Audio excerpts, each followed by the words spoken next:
You're listening to Fox City's Murder and Mayhem, your bi-weekly dose of true crime history in a small rural community of Wisconsin.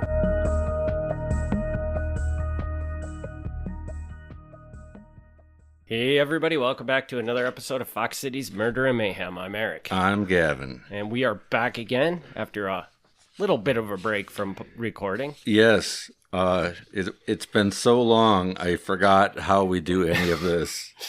Do you forget what the story's about too? Because you wrote it so long ago. No, that one I didn't. Because you said it, I'm gonna be totally honest with you.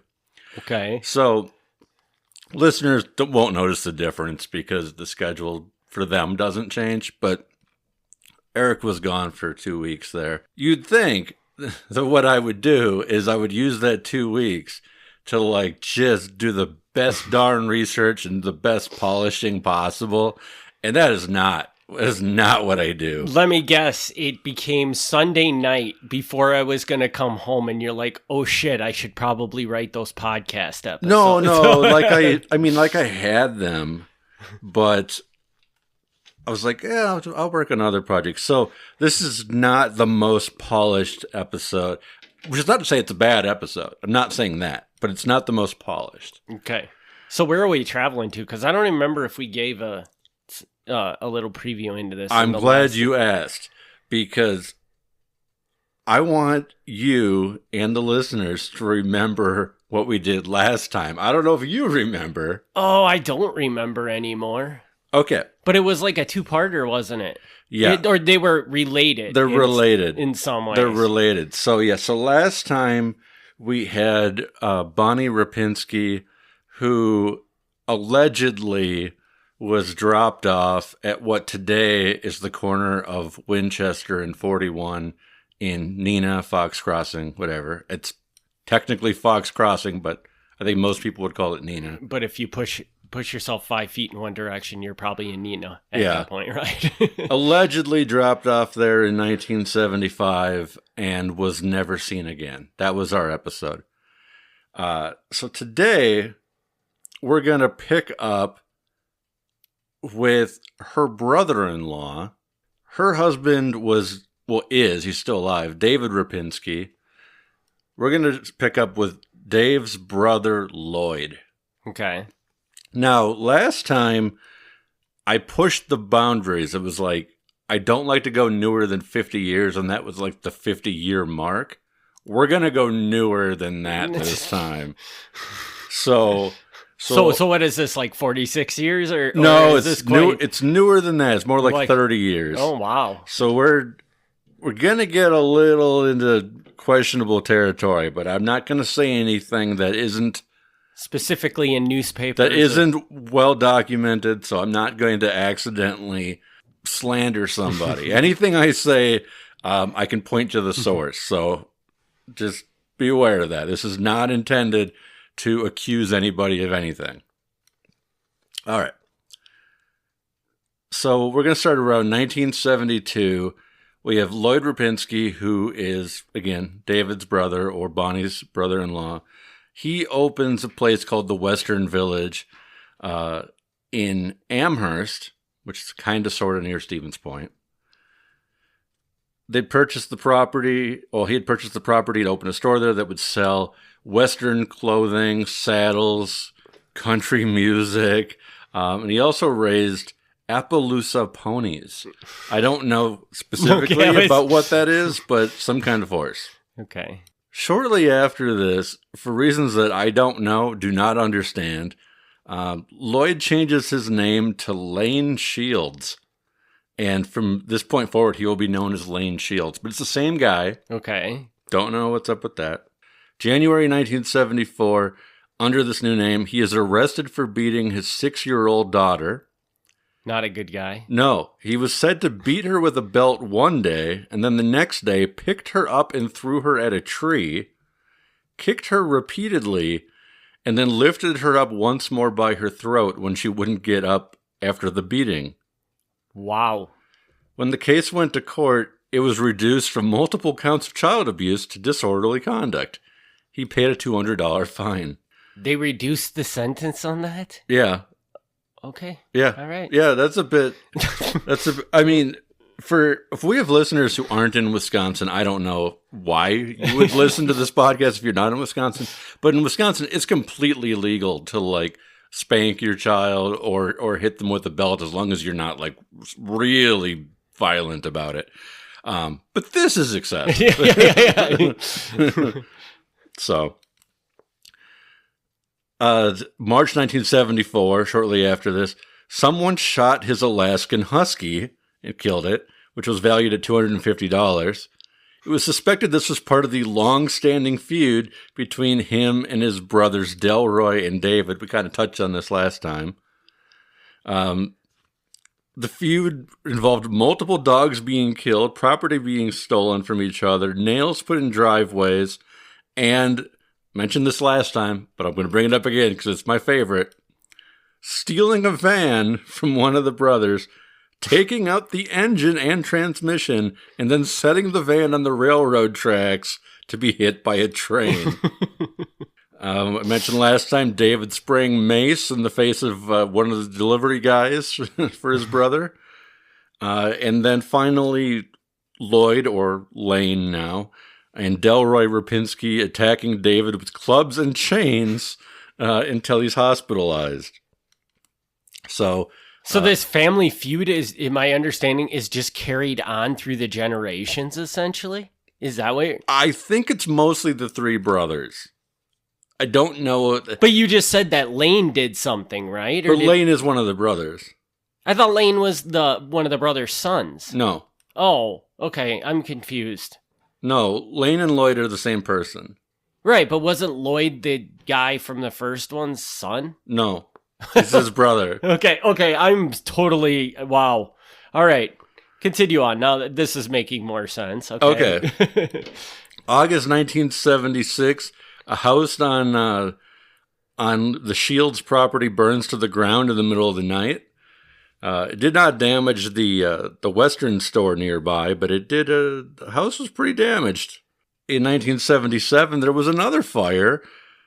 This time, it did burn the Western store, and some people inside were hurt. Nobody died, but some people were hurt during the fire. One of the people that was hurt, by sheer coincidence, died a couple years later in a motorcycle accident, but that's nothing to do with anything. In February 1978, Lane Shields is indicted on firearm charges. He had purchased a firearm, a .38 caliber revolver, and on the form he filled out that he had never been convicted of a felony, which in fact was false. He had previously been convicted of felony aggravated battery. So he was not supposed to be having guns in his house, but he did. By the 1980s, he got a full pardon from the aggravated battery and could once again own the firearms. So he got the governor to get him his guns back. November 1990. A woman was raped in Iowa by a man she did not know. I should have put a warning at the beginning of this episode. If sexual assault is a touchy subject for you, for listeners, there's things in this episode you are definitely not going to like. I should have put that at the beginning. I apologize. But stop now if it's gonna stop now because it's gonna come up. It's coming. Yes, a woman in Iowa was assaulted by a man she didn't know. The attacker said, "Do you feel this?" and then stuck something in her back. She thought it was a stick or a knife. He then told her, "I'm not afraid to use this, not one bit. I don't care if you're warm or dead, honey. I'm just doing my job. I get paid to do this." He further said to her, "I didn't hurt you, did I? I want you to know this is nothing personal. I'm just doing my job." He then patted her on the head and walked away. At this point, I'm not saying who this person is. So the person is claiming that somebody is paying him to rape her? Yes, that is the claim here. Okay. All right. This story is just going off the rails, man. By the early 1990s, Lane Shields, who runs this Western store, hires on a man named Glenn Gauker, and maybe I'm saying that wrong, but that's how I'm going to say it. Glenn Gowker to be an employee, and along with his mother, Penny, to be the store manager. From here on out, Glenn Gowker is kind of going to be our guy that we're watching. March 22nd, 1992. This is now the core of the episode. We got to the core now. Okay.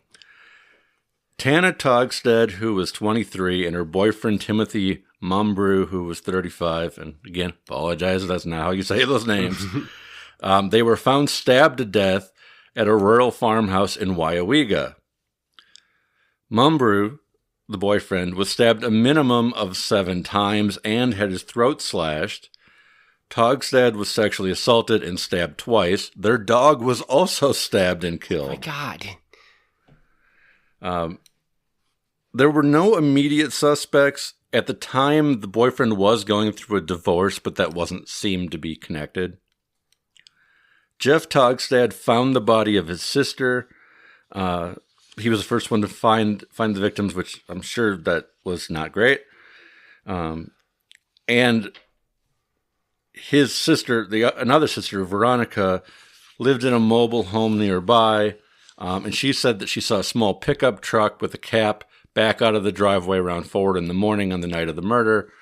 So that's the only thing they have to go on at this point. Okay. Is whoever the killer was probably was driving this pickup truck. Okay, even though this is only 1992, I have to give the police a lot of credit because they did collect samples from the crime scene that could later be used for DNA. At this time, DNA was really not a big deal. Like, I think they knew what it was, but it was not really something that was incredibly helpful. Mm-hmm. But to their credit, they collected it and had it on file so they eventually could find the right person. Do you know, before they could even do anything with DNA, did at some point in time police commonly start collecting it just with the anticipation that they might someday be able to use it? I'm not sure. So long before DNA, they could still identify blood types. So if there was blood on the scene, they would collect blood because if one of the blood samples they pick up doesn't match the victim, it probably came from the attacker during the murder. So it's reasonable that this DNA probably just came from blood samples that they had taken from the scene at some point. Well, that and also from the sexual assault. Okay. That was something that they would collect because some people. This is getting more technical than I intended this to. Sorry. But that's okay. Some people are what's called secretors. Okay. And so this is not everybody has this, but some people, their blood type shows up in semen, and then some people it does not. Okay. So at this point, DNA really wasn't a thing, but they could still sometimes narrow it down if they could get the blood type out of there. Okay. For our younger listeners, to put this in context, like the O.J. Simpson trial is like 1994, 1995, which is a couple years later. And if you lived through that, this is kind of how a lot of us got to understand DNA. Because now today, like, everyone's like, oh, your DNA is like a 99% match. Obviously, you're the guy. Mm-hmm. But at the O.J. Simpson trial, like, they matched him to the crime scene, and he still got away. Because at that point, juries hadn't fully accepted the fact that DNA is, like, the proof. Wow. So, you don't remember that? I guess I never realized that they had DNA at it, and that they just still let them off anyways. Yeah, so that was kind of the turning point. Like at that point, like investigators and scientists knew the value of it, but I don't think the general public had quite caught on yet. The police suspected that whoever did the killings wasn't really concerned with the boyfriend. They suspected that the person had a fixation with the girlfriend. I don't know how they made that determination, but that was kind of what the theory they were going off of. Shortly after this, in August 1992, Glenn Gauker, our employee at the Western store, is arrested for having sex with a minor, age 16. We don't know this for sure because her being 16, this was not public information, but it's widely suspected that it was actually his sister that he assaulted. Okay. This will become clear later on why. His employer, Lane Shields, is the one who bails him out of jail following the arrest for this. Okay. Around the same time, Glenn Gauker is also arrested for writing bad checks throughout the state of Wisconsin, and other members of his family are also writing bad checks throughout Wisconsin. So the family apparently likes writing bad checks. But here now we have the connection where Glenn Gauker has a sexual assault conviction now, and Lane Shields is not only his employer, but also bailed him out of jail. Right. So there's... they at least must be casual friends. Right. Because you don't bail your employees out of jail generally. Mm-hmm. Maybe you do. I guess I don't know. Maybe you do. But I feel like you don't. Not long after this, Glenn Gauker moves to Oklahoma. When he's in Oklahoma, he becomes a fan of Usenet. And I'm sure that our younger people have no idea what Usenet is. But it's like a message board. It is a message board, right? I mean, Yeah. it's like the earliest version of the message board on Earth. Yeah, and so he would leave messages, and he was, I don't know if in the 90s they called them preppers, but he's what we would today call a prepper. Okay. So he'd leave a message like this: "Hello, I'm a 27 male. I live in central Oklahoma. I've been preparing for about 7 years. I have a lot of tech and military knowledge. I own and operate a sporting goods grocery store. I am looking for others of like mind and wouldn't mind meeting that special woman to ride out the hard times with. I am in contact with others in the area who are also preparing. If interested, contact me to learn more. Thanks, Glenn." And if anybody wants to reach out to Glenn, his email, I do have it here, but I'm sure it's not active anyway. So just kind of give an idea, this is what he's up to in Oklahoma. In 2010, now we're jumping like ahead from like the early 90s all the way up to 2010. Glenn Gauker and his half-sister Michelle lured a man named Ethan Walton and Ethan's girlfriend to discuss a land deal at their place in Oklahoma. Ethan went out back to a shed, and Michelle approached the girlfriend and said, "I want you to be a witness to this." The girlfriend thought that she meant be a witness as in signing some documents. But she arrived at the shed to find her boyfriend was murdered. What? Okay. And now her boyfriend is George? Her boyfriend is Ethan. The brother and sister combo, Glenn and Michelle, Okay, Glenn and Michelle. then tied up the girlfriend in the shed and assaulted her multiple times over several hours. Every once in a while, Michelle would stop in and check to make sure she was still tied up and hadn't escaped.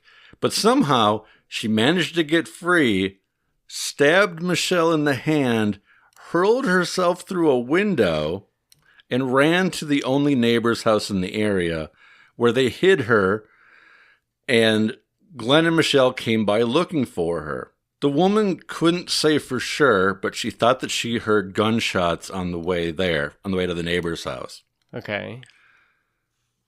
Somehow, when Glenn and Michelle asked the neighbor if she was there, the neighbor was convincing enough that they didn't think that she was there, so Okay. they gave up. The cops were called, obviously, and not only did they talk to this woman who was, I'm presuming, completely naked, having just escaped from being tied up, they also found the boyfriend. Not only was he dead, he had been stuffed in a 55-gallon drum that was sealed, and he was handcuffed. Holy cow. So that's fun. Yeah.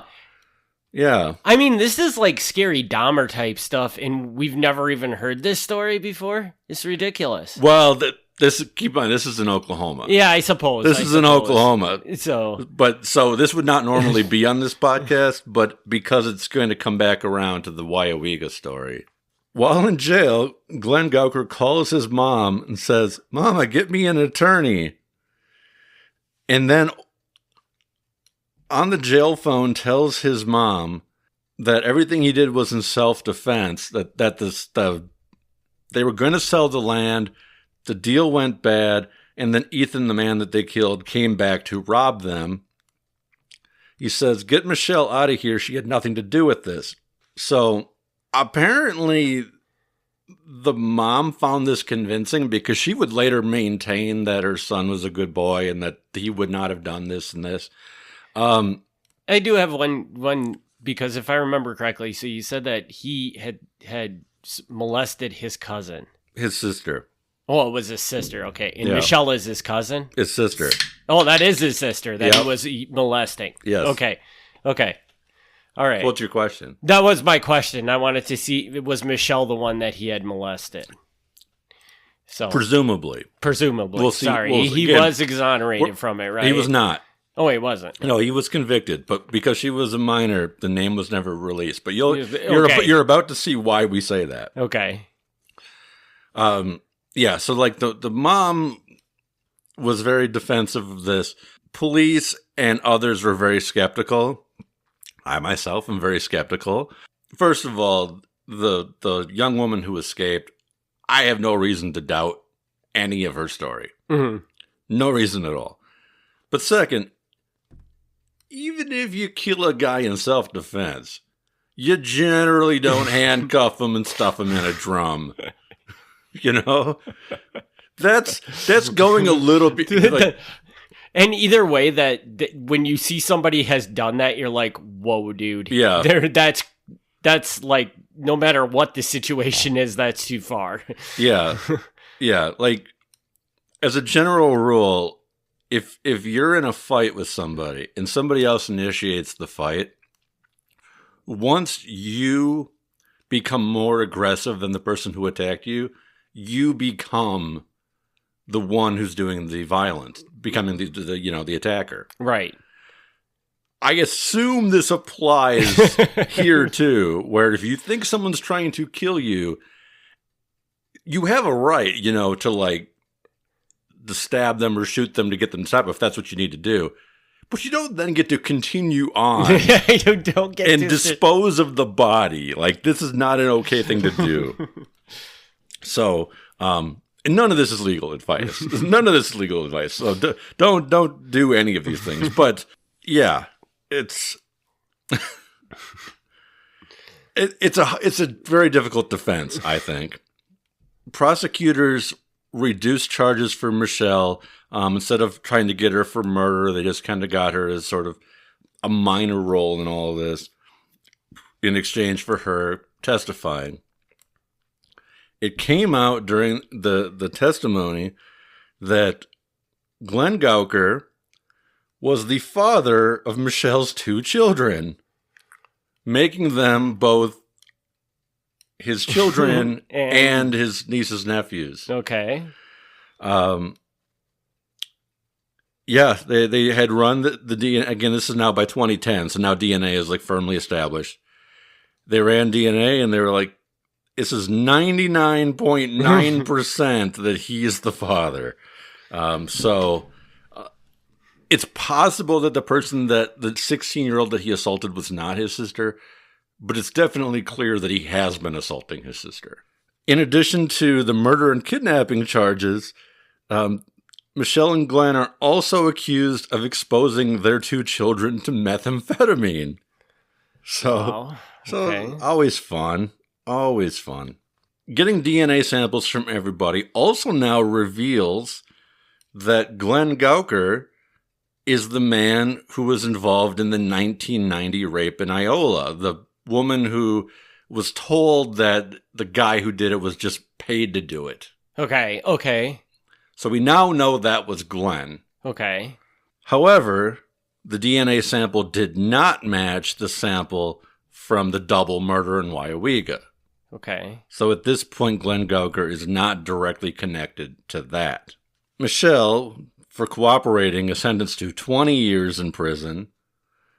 Glenn, very clearly getting life in prison here. Mm-hmm. Like, no way he's getting out of that. Yeah, because if Michelle got 20 years and cooperated, yeah, he's done, you would think. Yeah. So, now, Glenn decides that if he doesn't want to face the death penalty, he needs to find a way out. So he tells the people, I don't know who he tells, the judge, the prosecutor, whoever it is, he's like, if you just give me life and not the death penalty, I'll cooperate with you with an unsolved murder back in Wisconsin. Okay. And they're interested in that idea. Okay. So he says there was a couple in Weyauwega who were murdered. Okay, so this is bringing us back to the Weyauwega couple that he's not attached to the murder of. Not connected by DNA. Right. He tells law enforcement that on the night of the murder, he drove Lane Shields, his employer at the Western store, to the farmhouse and waited in the car while his boss went in and stabbed the two victims to death. Okay. So now he's implicating himself because he's saying he was at the scene, but he's also identifying our original. The story it's a winding story today, but I'm doing my best to try to keep it in order here. It ties us back to Lane Shields, aka Lloyd Rapinski, the brother of David Rapinski, brother-in-law of missing person Bonnie Rapinski. And now, remind me, the couple in Weyauwega that were stabbed to death, do they have any sort of connection to that family? To Lane and his family? Technically, no. However, authorities found this convincing because Tana, the girlfriend, did participate in rodeos and did often wear Western-style clothing. So I don't know that they could prove it, but it was strongly suspected that she probably shopped at the Western store. Oh, okay. And would therefore, the two, Lane and Tana, would have been familiar with each other. Okay. Interesting. That's kind of what they have to go off of here, of why they think this is plausible. So Lane Shields, for his part, he denies all of this. He's like, Glenn Gauker, is full of crap. He's telling you what you want to hear so he can cut a deal. I had nothing to do with any of this. The police, I am kind of shocked by this, but the police were able to get multiple search warrants just based on what Glenn Gauker told them. And they tore apart the Western store, Lane Shields' home. He had some property in the woods, some hunting property. They tore that apart.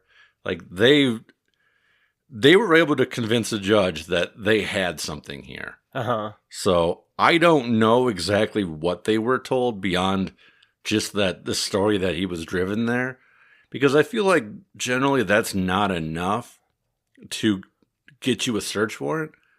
I don't know. Maybe the judge was feeling lenient that day. I don't know.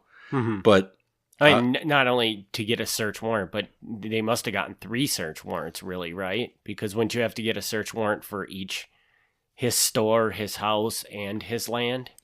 Yeah, I imagine you probably would, because they'd be 3 separate areas. Mm-hmm. Yeah. They were looking for hidden weapons and other evidence. Shields, while this is going on, reaches out to the newspaper, and he wants to be sort of forward about this, rather than them reporting it based on them catching wind that the search warrant's gone. He wants to be ahead of the story. Okay. And he contacts the newspaper. He professes his innocence. He says, I don't know what's going on here. I haven't seen this Glenn Gowker guy in 20 years now. He goes, it is true. He concedes that, yes, he did bail him out of jail that one time. So there is that. But he's like, none of this is true. This is a quote from the interview. He, meaning Gowker, said I killed 2 people in 1990 and buried them on my property in Tomahawk. There's only one problem. In 1990, I didn't even own that property. The property was searched in April 2013. They went in and searched from one end to the other. They found nothing. They were looking for 2 unidentified bodies, and they were looking for blue tarp with string on them, and they had a complete description on a warrant I found 2 weeks later that they slid between my doors. If they found any body or body parts, they were supposed to arrest the owner of the property within 48 hours, and everything was supposed to be taken to the sheriff's department. The first 2 bodies that they were looking for were found on a farm in Weyauwega. The 3rd and 4th that they were looking for were supposedly on my property in Tomahawk, and the 5th person that they were looking for, apparently there was like a list of things that they were trying to find evidence for. The 5th one was my sister-in-law, who's been missing since 1975. He goes, they didn't find anything.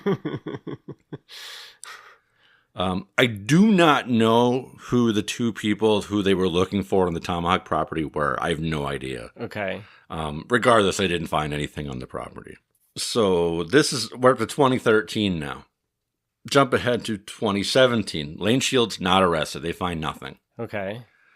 2017, Michelle Gowker, the sister of Glenn Gowker, who was supposed to have been serving 20 years, is released many, many years early. She gets out after about 6 years. That's whatever. I mean, we've talked many, many times on this and the other podcast about people not serving their full prison sentence. That's pretty normal.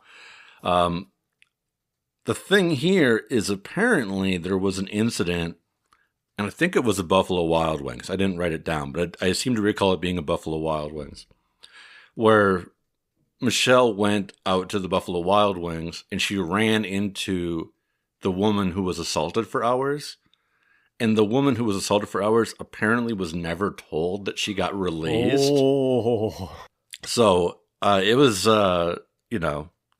not somebody you want to see while you're out enjoying, your evening. Trying to move on and forget about the horrible things that happened to you.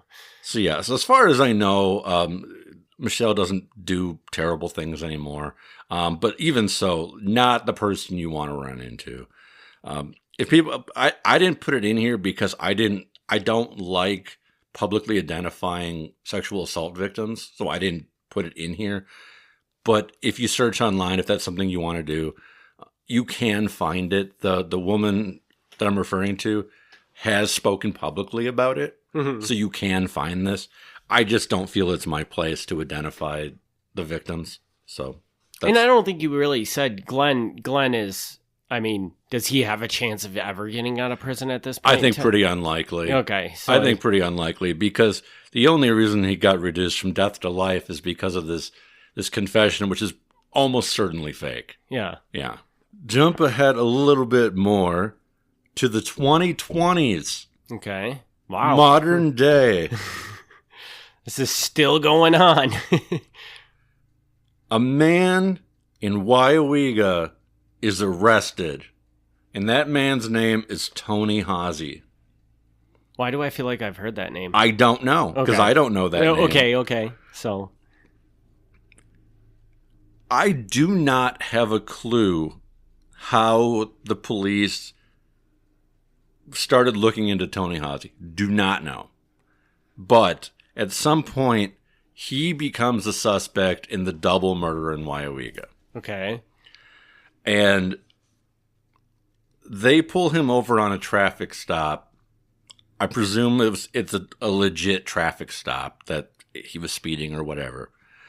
And they had him sign a warning. Like, they gave him a written warning and they had him sign it.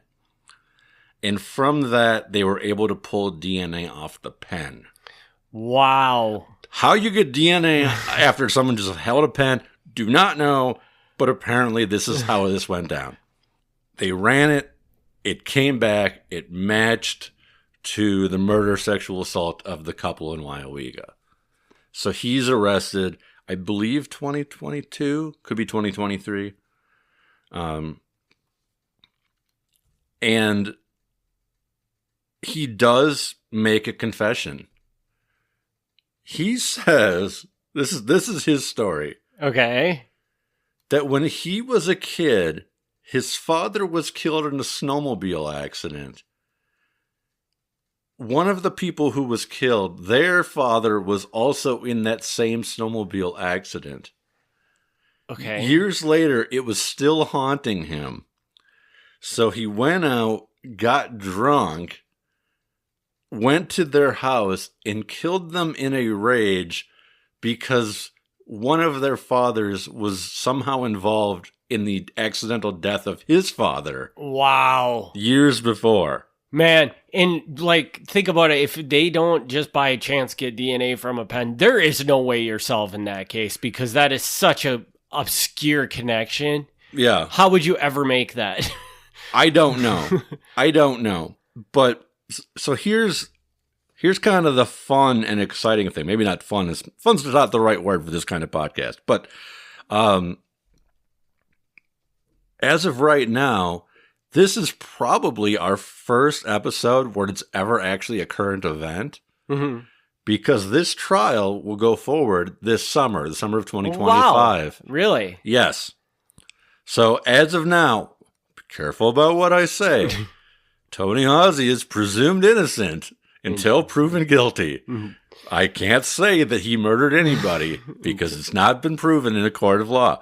But that is coming to trial this summer, and we'll see what other details come out because I'm sure that as part of this, we're going to hear how he kind of got on the radar because there's no way, like, this is no disrespect to the police. The police did an amazing job on this, but there's no way they were like, well, let's look and see. Like what happened in their parents' childhood, and then maybe we can connect people. Like, there's no way that they were like brought up like a random snowmobile accident and followed that. This is it. Yeah. So there's something here that's missing from the public yet that he must have confessed to a coworker or something. They found somebody who knew something. But I don't know what that is at this point. So now, did you look into Tony Hawsey at all? Like, does he? He's totally legit. Other than this, he's really never done anything. Nope. He worked at Weyauwega Foundry. He would never be a suspect. Yeah, it's crazy because this whole story. I mean, throughout the last two episodes, you've just brought characters in. Yeah, that had very questionable lifestyles. I mean, they're blowing up their brother's vehicles, and I mean, obviously, Glenn and Michelle made a lot of poor choices with the things they did. Yeah, and then the person that actually ends up doing the murder is just some guy that got blasted one day. And so to recap this for people, so the last episode, Bonnie Rapinski goes missing in 1975. The prime suspect is her husband. They were separated, but they were still legally married at the time. Her husband, David Rapinski, who, again, for legal reasons, I have to say, I can't say he's the guy. He was the prime suspect, but was never arrested or convicted of anything. So could be a wild coincidence. But there's that. But then, now this time we've got David's brother, Lloyd, who... he's got a history. I mean, he was very abusive with his own child. He was wildly violent with his two brothers. Yeah. But he only really gets connected to any rape or murder situation because of this employee who runs his mouth. Yeah. Lloyd Lane, whichever name, ends up basically becoming the victim by the end of all this because he's getting everything like torn apart. His name is being blasted in the paper indirectly. And I apologize because now indirectly, like I'm blasting his name as well, but I don't mean it in a negative way. That's how the story played out. I don't think he did anything wrong, and I want to be very clear about that. Yeah, I mean, his quarrel with his brothers was pretty alarming. Like, that kind of anger is weird. Yeah, so like, I'm not accusing him of anything, but just the fact that now his name will be forever connected with this stuff, like, he ended up getting a really bad deal on the whole thing. Yeah. I'm kind of shocked he didn't sue the county for the search warrants on his property, but... Yeah, I mean, that's crazy because, like you said, but you never know. So much we don't know. There might have been a very valid reason to give those search warrants, and we just don't know that reason. That's true. We just know that there was a story told, but there might have been some, like, definitive things that they told. The guy said that was like, okay, it sounds like he really knows what he's talking about. Yeah. So I have a question for you, sir. All right. So the next time we do Fox Cities Murder and Mayhem, I'll give you a choice. Okay. We can either go back to our regular format where I pull out some old historic thing that I really enjoy. I don't know if the listeners do or not, but I don't care. I'm going to do them either way. Or I've got yet another story that connects to these two stories. Yeah, I think we got to do the other story that connects to these two stories because that only makes sense, right? Okay, all right. So that's crazy. So there's, I mean, it's probably a loose connection. Like, we're just going to take a character basically from this story and pull it over and tell another story. It's loose, but I actually think it'll play into the trial that's coming up this summer. So interesting. Yeah, we'll definitely have to do that. So I guess this will be, I think, our first technical 3-parter. In a way, it might be, and it's that. Again, I've said this many times, and I've already said it on this episode. I really don't like doing modern stories because of the problems that can arise from doing that, all the emotions involved and stuff like that. But I could not do the Bonnie Rapinski story without then following up on these connected stories. It seems like that's just leaving, loose ends undone. Mm-hmm. And I don't want to do that. I don't think the listeners want that. So yeah, and we just remember that when you're writing it to tone it down so we're not like, and I'll try. Well, the next episode, the guy is in prison. So I think I mean, not that I'm gonna be like insulting to him or anything, but like he's clearly the guy in that case. So all right. Well, I look forward to that. So stay tuned, everybody, for our first ever 3-part series, I guess. Yeah, how about that? On this podcast. And we want to thank everybody for their continued support of this podcast. We'll see you all on the next episode. Right. Thanks again for tuning in. Thank you. Thanks for tuning in to Fox Cities Murder and Mayhem. Join us in 2 weeks for another exciting episode of Murder and Mayhem.